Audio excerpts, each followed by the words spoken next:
Okay, we're going to finish my brother's first 5 issues of his own comic. That we're going to look at issue 5. We've already done issues 1 through 4.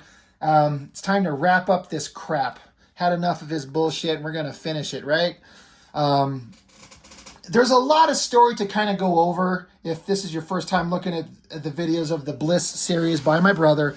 We're on issue 5. There's all kinds of buildup. The basic story is you've got this girl who woke up in the middle of like a diner, no memories at all. She didn't know how she got there, what she was doing, and she through all kinds of crazy adventures. She meets some people that take care of her. She's trying to find out who she is. There's this monstrous cult out there doing all kinds of evil shit. She's got some connection to it. People are after her. She doesn't know what the hell's going on, but she's getting some answers. And you have to forgive me. I can't remember how it ended. So if I say something, especially John, if you're listening to this, if I get it wrong, but I can't remember if they revealed at the end of it that she was actually a major bad guy, and she had her mind like reset. I'm probably explaining it terribly. John, you have to get into the comments and clarify if I'm saying this really wrong. But basically, like, this is a flashback to when she was a bad guy in this ridiculously awesome bad guy outfit, and they had an experience where her mind was kind of wiped, and now she's not the bad guy anymore, but she's finding out that she used to be. And that she also apparently was the one who murdered this hero that was out there, the White Knight. It's kind of like a play on the Dark Knight, but they're knights and they're wearing like classic knight in shining armor, like King Arthur shit. And there's this cult, and they captured her super sexy friend that they've got laid out here because she's part of a prophecy. They thought, Bliss herself thought they were after her, but they weren't after her. They were after this other girl, and they left her to die. But she got free from this trap they put her into and is here storming the castle of the bad guys. And that's where the story kind of left off. But I think we're seeing a flashback here of her in this awesome outfit, this crazy helmet. And she goes all the way up to this place. There's this magical book. I got to say, these little designs on the cover of this book, John, you thieving fucker. Those are my designs. I came up with those years ago for this science fiction concept that I came up with that I would kind of like to do something with, but it's so big. Just imagine having the entirety of everything in Star Wars in your head. You're like, I need to start and do a first issue. I don't even know where to start. I don't even know if it would actually work anymore. But I come up with these designs for that. And he adopted them, and he put them in his own fucking comic book, and he's got them even tattooed on his own fucking arm. So you're welcome. You're actually one of 3 people that have these tattoo designs on their body. One of my former friends that I used to work with and a girl I used to date, she put these designs across her lower back. She's probably got them covered up by now. Anyway, that is neither here nor there. She's this is when she was a bad guy. Her hair was shorter. This book that she's flipping through, like, I got to give it to you, Brother John. Like, you really went into it with the detail. Like, all those pages got some kind of writing on it. I'm like, I'm wondering did you actually write? It almost looks like you actually wrote something. Now I actually want to see if I can't decipher it. Maybe you wrote like a dirty erotic novel or something like that. Anyway, this is something that happened in the past. She's reading this and a look of shock, and then cut back to where the last book left off is where Bliss got free. There was a big open chamber in this like creepy castle church looking thing where all the bad guys were. And she is going to jump on them and engage in battle. Well, oh hell yeah, here we are. She's charging in. You got this bad guy here, all these scummy bad guys. There's the Gladiator 6 that we had in that last issue where she fought them to the theme of Michael Jackson's Beat It. It was awesome. Got her sexy friend tied up here, kind of angelic looking. Got this awesome skull that's the key to everything somehow, some way. But she, gets in there to fight. Starts busting them up. And John really likes to do these action scenes and punctuate all these awesome moves. Punching, kicking, headbutting, chopping, jumping back out of the way, kicking in the guts. The mask comes off. And then he picks up this creepy whatever skull thing. Picks it up, blasts at her. She dives out of the way, and it hits this random, like, faceless thug in the background, and he like melts away like down to the skull. That was awesome. And so he's like holding the skull in front of him. He's like, come and feel death's embrace. And so she takes this sword weapon, which is another design of mine, which is something I ripped off from a single panel of X-Men Wildcats that Travis Charest drew with Zealot holding the sword in one panel. And I kind of adopted that design and put it into that same sci-fi comic that I designed, and he took it and gave it to her. And he's even got those same designs that are on the cover of that book. They're on the hilt of that sword. John, you thieving fuck. She throws her sword, stabs it right through the skull itself into the guy's chest. She's like, stop calling me a girl.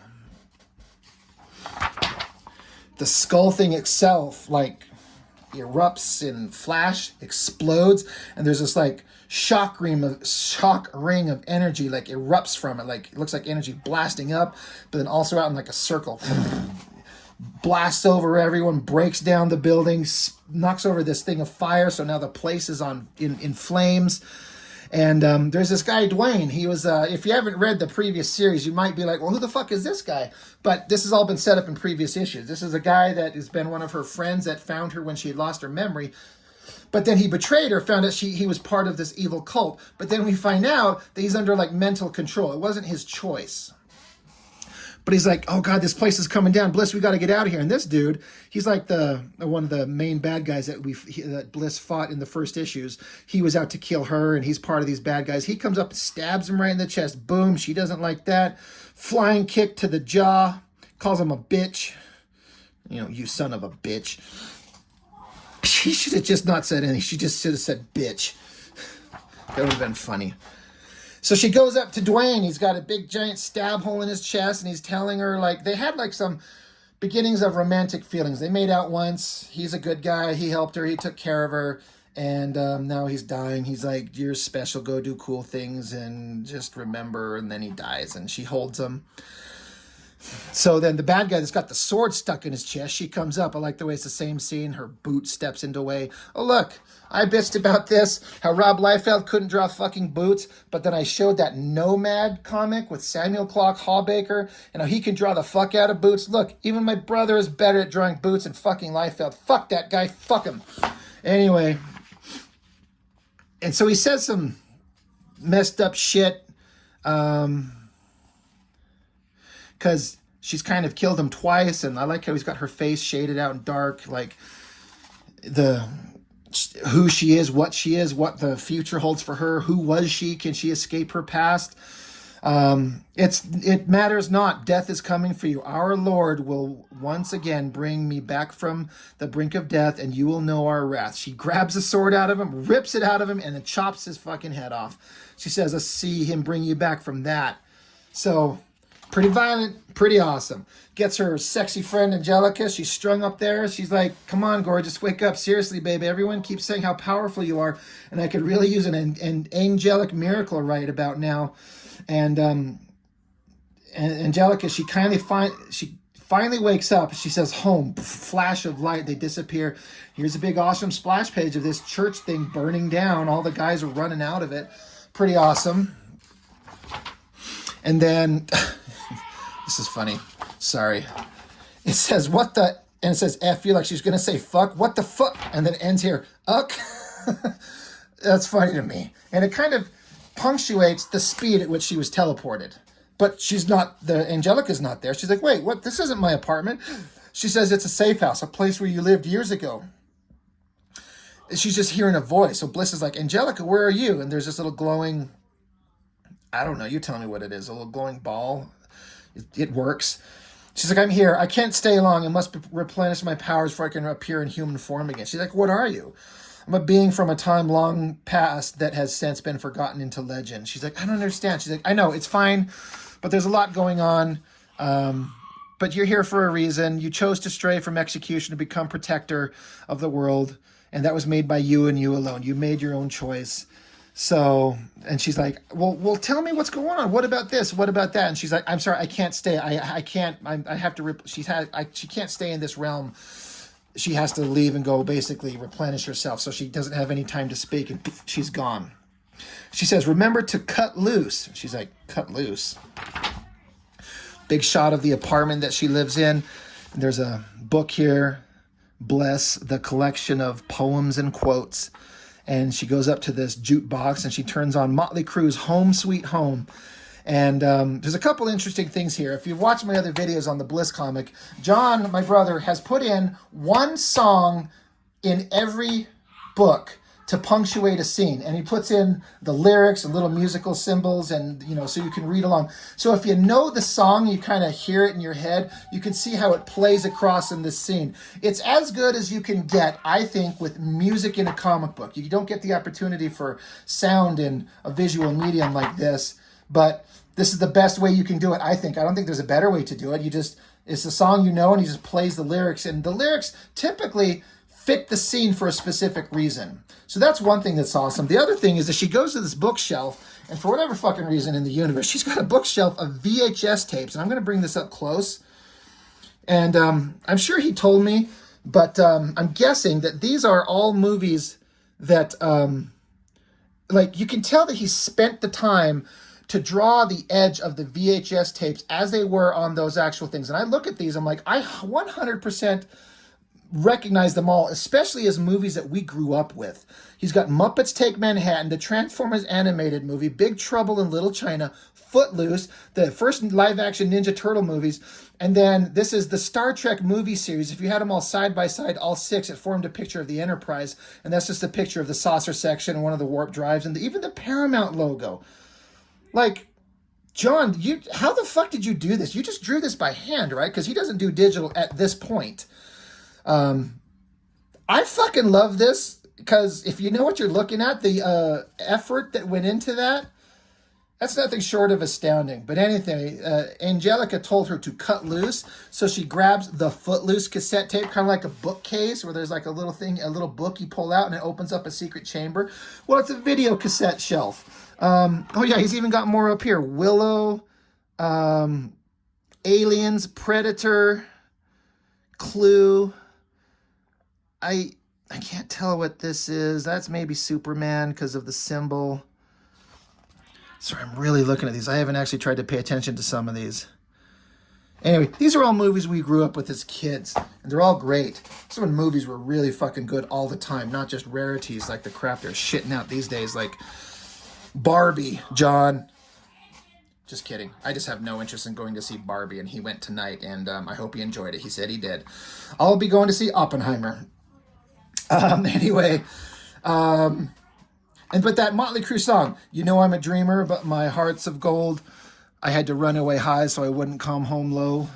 And she finds this as her little secret lair opens up. There's like this technological stuff going on back here. She pushes a button, another chamber opens. There's an outfit, like who she used to be, the outfit that she used to wear, and the lyrics, and I'm coming off this long and winding road. I'm on my way, home sweet home. So there's her past, but what does the future hold for her? Anyway, you cut back to the smashed churchyard that just had church building that caught on fire. The lyrics are continuing, but there's this mysterious figure walking through the rubble, finds that guy's severed ass head and the mask he was wearing, and he just stomps it into the ground with this intense look on his face. So this must be the main Lord of Darkness or whatever that this guy was talking about. There he is. Cut back to this bar, and then this is the Squire was his name. He's basically Robin. His lord, his leader was the White Knight, and he was the Squire. It's like Dark Knight, Batman, and Robin. So he's here. He's even got the Robin stupid eye mask, whatever that's called. He's sitting there, and this dude walks up and sits next to him. Now, if you've been reading the comic, and this is Kyle Seals. This is a guy that was in jail that Bliss went and visited. He's like a warrior for the good guys, some kind of other team that's out there fighting the bad guys, and he was in jail, but he's out now. Holy shit, excuse me. Pardon me.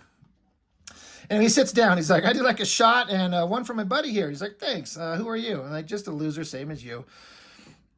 Let me guess, girl trouble? He's like, you don't know the half of it, but to tell you the truth, I'm not even sure it was her fault. He's like, it rarely is, bro.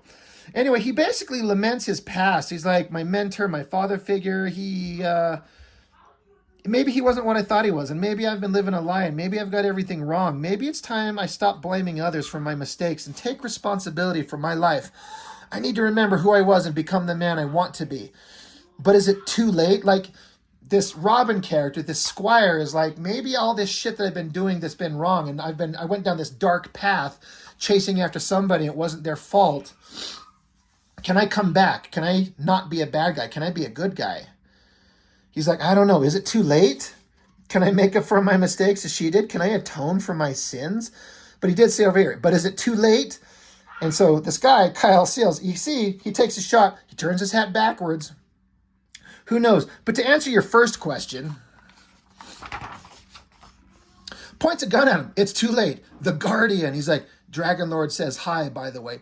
Boom, blows his fucking brains out. Sorry about the mess, Mo. So there's a Star Wars and Simpsons reference right there. That's supposed to be Mo from, The Simpsons, but, obviously the Han Solo vibe there. The perspective's all screwed up here, where we got the camera way elevated in the sky looking down, but then we're looking straight on. But that could be like a collage image. It actually still works. But he's got some serious shit going on. He's called the Guardian. He works for Dragon Lord.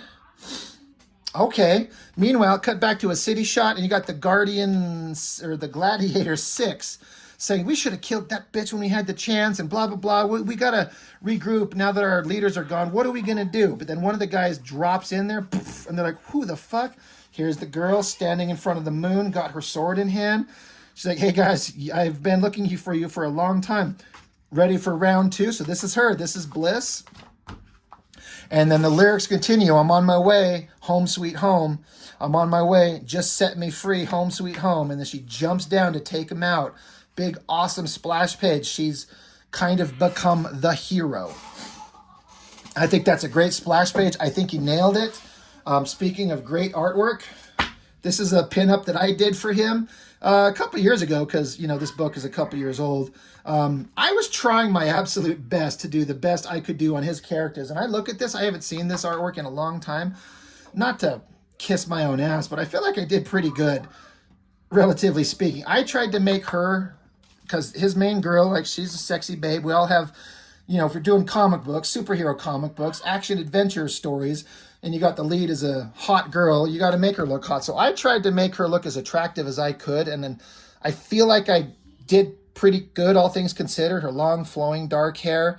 I kind of like that evil mask and like the metallic texture I put on it, a skull in the background. This guy here is the Guardian, Kyle Seals, is this guy there.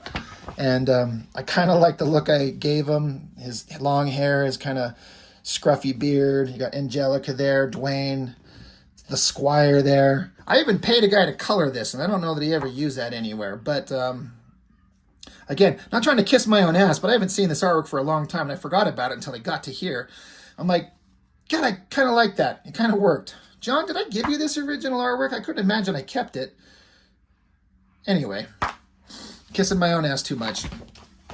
Anyway, the Bliss by my brother, John Norton. I've said this before if you watch my videos on his books.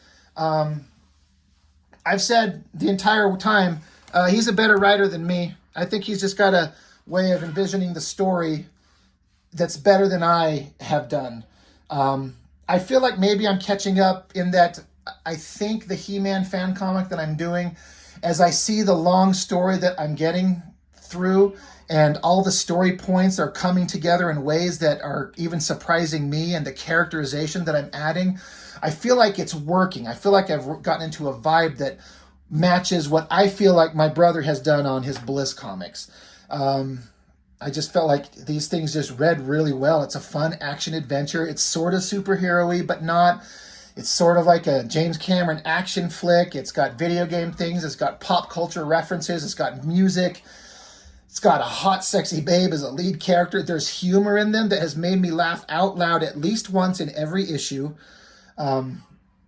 I think they're great. And again, I'm biased because he's my brother, but he told me to be honest. And he's like, if there's something that sucks, you tell me. I mean, you could critique anything. You could be like, look, you drew somebody's nose fucking weird, or the perspective was off. But forget that. Because I think I've mentioned this before, and I'm going to say it again. Like, I peruse Instagram all the time, and I see guys on there that have an Instagram page, and they're artists. And not talking about professional artists with professional work and a following and a career, but just dudes who are just like me and my brother, where we're not professional anybody's. We're just guys that like to draw, and we put our artwork online. But I see so many guys with thousands and thousands of followers. Okay, good for them. And they probably make a decent living, a side gig, or even a main gig just doing artwork. But all they do are pinups, just single images, like the cover here or the one that I did here. And a lot of these guys are some of the most insanely talented, technically proficient, beautiful, amazing artists ever. And there's several that I've seen where they list themselves in their bio, it says comic book artist. But they don't draw fucking comics. They just draw comic book characters. So does that make them a comic book artist? In my book, no. Fuck you. You're not a comic book artist. You're just an artist that draws comic book characters. Now that's splitting hairs. That's semantics. That's stupid. I get it. You know what I'm interested in? I want to see new, unique stories. I want to see it. And so many people don't do that. I want to read a story. Show me your characters. And even if your artwork, I'm not saying this about John. I mean, you know, we've all got things we can improve on, things we could do better. But even if you're not the best artist, the fact that you produced a series of books with the story, with the beginning and end, and I was entertained, I laughed, I felt the drama, I appreciated what you did, you are a fucking comic book artist. And back when I was going through my divorce, and I was talking with a friend, an ex-girlfriend actually, and we were talking, I was telling her how I was beat down and I was defeated in life, and even my artwork, like my ex-wife didn't like my artwork even then, she hated it, and blah, blah, blah, blah, blah. And this friend of mine, she said, you are a comic book artist. You are an artist. Even if you don't make a living at it, it's what you are. And that meant the world to me. It stuck with me. It's like, I may not make a living at this. My brother may not make a living at this, but this is who and what we are. This is what makes us happy. We all get up and go to our shit jobs that we maybe don't hate them, but you know, there's a billion other things I'd rather be doing. I'd rather be sitting around drawing all day and making money at that. And God willing, at some point in my life that would happen, but I'm 46. That's probably not going to happen anytime soon. But I'm doing it anyway. I mean, I'm drawing a He-Man fan comic. I can't sell that. I can't do anything with it. But I have a story that I just have to tell, and I'm finishing the lettering on book 5 right now. I'm on page 86 of 120 with lettering. And I'm waiting for a buddy of mine to send the colors back to the cover. It's really close to being done with book 5. And I have one more book to do. It's going to be at least 100 pages, maybe more. And then that He-Man series will be done. I'll have a massive pile of work to sit down in front of you and say, I wrote this story. Here's my work. Read it. And that's what my brother has done here. I'm not trying to make this about me, but we both have similar, like, converging interests here. He makes comics. He writes them. He loves them. We break them down. We often agree on, we love this. This is so good. This is so great. And we often disagree. Like I was joking earlier about the Barbie movie. Just tonight, he posted that him and his wife went to see Barbie. I'm like, what the hell about that trailer of that movie made you think it looked good?